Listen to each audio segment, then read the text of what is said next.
Hi. So, we're all here because of sex. We're all here this evening because of sex. Yes, you are. It's no good denying it. You are. And more importantly, we're all here because of sex. In other words, if it wasn't for sex, we wouldn't exist. Our parents, for most part, 90-odd%, made love, they fucked, and here we are, the miraculous and beautiful result. Isn't that awesome? Just to think about that for a minute, don't you think? Fantastic. Okay. And one of my things I'm going to talk about tonight is the therapy, is a particular therapy called sexual grounding. There's some literature down there on the table on my right, on your left. And anyway, the particular way we have of thinking about this is how important our parents are in how we relate to each other sexually. Now, you may think, well, my sex life is my business and nothing to do with my parents. Yeah? Okay. But as we grow up, we're getting all sorts of messages about sex from our parents. We're getting conscious messages, what they tell us about it, or, to put it another way, don't tell us about it. But we're also getting all the vibe that comes from our parents. Hopefully, or I don't know, different families have different constitutions these days. There are different shaped families, aren't there? But a lot of the time, you've got your mum and your dad in a relationship. So, seeing them relate, or not relate, because some of them don't, has an effect on us. It models for us. Most importantly, there are different ages where that becomes crucial. When we're born, we are not, and when we're very small, we don't have any particular consciousness or awareness about our sex, our genitals, which are very important in sex, aren't they? And we're not particularly aware of those, and we're certainly not aware of other people's. Round about the age 4, 5, 6, somewhere around there, we start to become aware. What's this between my legs? And what is that between her legs? And is that different from mine? And what difference does that make? We start to become aware of all that. And particularly in relation to our parents, we have a lot of needs at that age. I don't know how many people here have children or have been around children. If you're around children of that age, they do a lot of showing their genitals, both to each other and to their parents. Look at this, mummy and daddy. And girls, well, they spread their legs. Look at this. What do you imagine they need when they do that? Any ideas? I know. Approval, absolutely. They need approval. They need us to recognize them. They need us also maybe even to celebrate. Wow, that's a lovely vulva you've got there. Fantastic. That's a great penis you've got there. God, you're just like your dad. Isn't that wonderful? That could have different meanings, couldn't it? But, mostly we hope that's going to be a positive meaning. And what happens to the child, seriously, at that age, is we internalize that. And we either start to feel good about the genitals we have, or we can feel ashamed. I think shame was mentioned earlier, wasn't it? And this is what is difficult for us around sex, is a lot of shame that we internalize. When our parents say, don't do that, put that away, that's not allowed. And it's being allowed is one bit, and also celebrating is another bit. When we internalize that, it gives us a lot of security around our sexuality. And this is why this therapy is called sexual grounding. Grounding means, you're on the ground, you feel secure. So as you do that, and as you get that from your parents, and later on, another age where it becomes very important is in adolescence, because then the same things are around except with added hormones. Your bodies start to change, don't they, at that age? And again, we want to know from our parents, is it okay to be the young man or young woman that I am right now?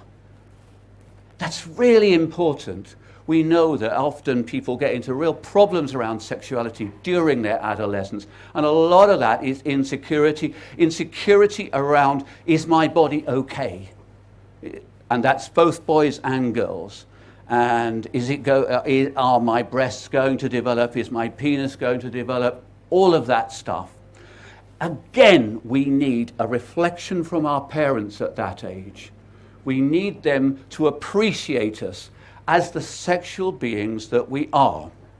Now, that's not simple, is it? At either of those ages, because then we start to tread a tightrope. If you put yourself into a position of parents, and I am one, I've got two very lovely young people, 31 and 26, very nice. So I've been through all this. We tread a tightrope because at either of those two ages, I'm talking particularly about that sort of age, 4, 5, 6, or 12, 13, 14,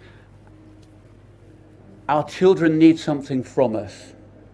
However, there's a tightrope to be trod, is that the right word? Between being either over-interested, over-invasive of our children, and nobody thinks we should do that, or neglecting what they need from us. Let's assume we get it right. If we get it right, this has a profound effect on our sex life when we become adults. And I'll try and explain how that works. Okay. If at those two crucial ages, and maybe in between as well, we internalize an image of ourselves as being fundamentally okay sexually. I'm an okay young man, young woman, whatever I identify as. When I go into a sexual relationship, I meet somebody I want to have sex with, I'm attracted to, then I don't have to prove anything. I don't need my partner to tell me how sexy I am, how handsome I am, whatever, because I already know that from my parents. It's inside me at a fundamental level. So then, when I go to either find a partner or to have sex with a partner, then it's not something I need from her or him, but it's something I'm choosing, a part of myself I'm choosing to share with her or him. And that has a very, very different feel to it. I work a lot with couples at the moment on psychosexual issues, and a lot of the time, a lot of the difficulties come up where one partner is less engaged in sex than the other. And what happens is that the sex is often being used to reinforce or to affirm one or other or both partners' image of themselves. And it creates a hell of a lot of problems. So if we have that inside ourselves, the sex takes on a completely different feel. It's much less pressured, and we're not demanding something of our partner. We're giving them something.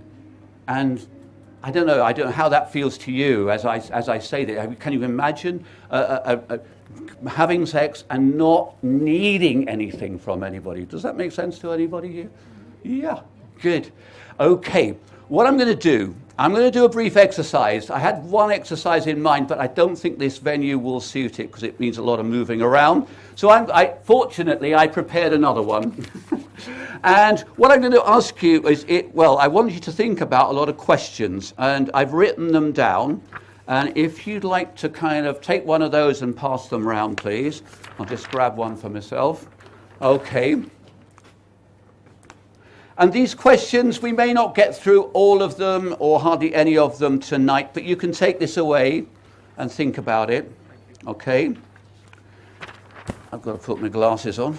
Penalty of old age, I'm afraid. So, can I get my glasses on and these headphones? That could be interesting. Okay. Right. Has everybody got a copy? There should be 50 in this room somewhere. And I don't know whether there's 50 people here. But anyway, all right. If you haven't, you can share with a partner. That's fine. That's all right. Okay, so what I'd like you to do, just take about 5 minutes to think about as many of those questions as you can. So I'll just go through them. What did you learn from your mother about men and their sexuality and about women and their sexuality? Then the same thing for fathers. What did you learn from both of them about sexual relationships? What did they tell you explicitly? Parents often tell us a lot, and often they don't tell us anything. Mine didn't. But then I did grow up in the 1950s. What were the hidden messages? What did they show you? I don't mean deliberately, but what did they demonstrate to you? And how did they respond to your sexuality in the way that I've been talking about this evening? If you think about it, can you see a connection between this and your current experience of sex and relationships, positive or otherwise? To what extent do you think you might be reacting against this? Like a lot of us think, you know, if you think about your parents and sex, that's pretty damn challenging, isn't it? You know, the idea of your parents having sex.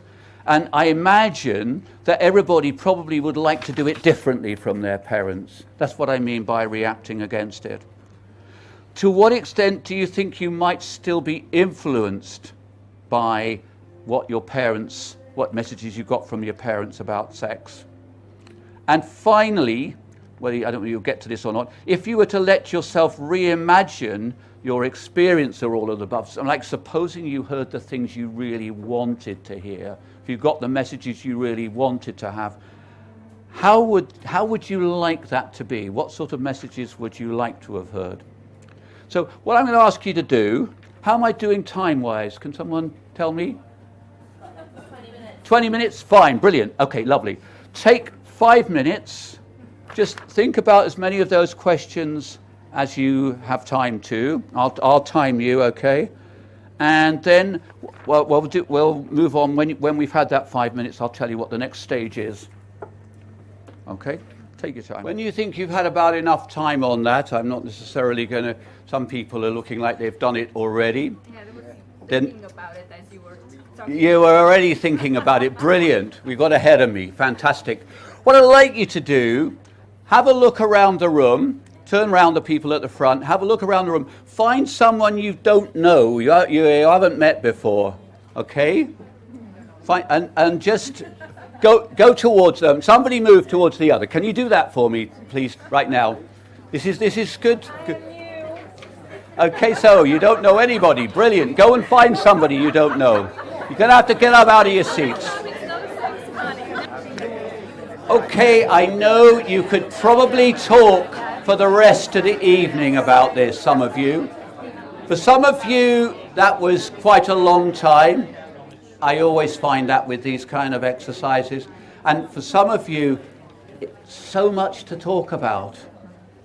How was that as an exercise to do? What did you think? Very interesting. Interesting? Any other responses? I've had interesting. What else? Entertaining. Okay, thank you. Insightful. Thank you. Anything else? Awkward. Yes, of course. This is the problem, isn't it? When you're asking people to talk about that with someone they don't know, it can be quite awkward, can't it? But you got through it then. Okay. I'm pleased about that. Thank you. Okay. Is anything anyone wants to share with all of us? One positive or negative? I mean, don't reveal your innermost stuff necessarily in the group, unless you really want to. Yes, please. I've got 10 minutes, thank you. Sorry, I thought you would. I can't see much up the back there. So. Okay, fine. So, anything anyone would choose to share, please? I'd say Pickle and I both came to an agreement, really, that our parents don't really know best.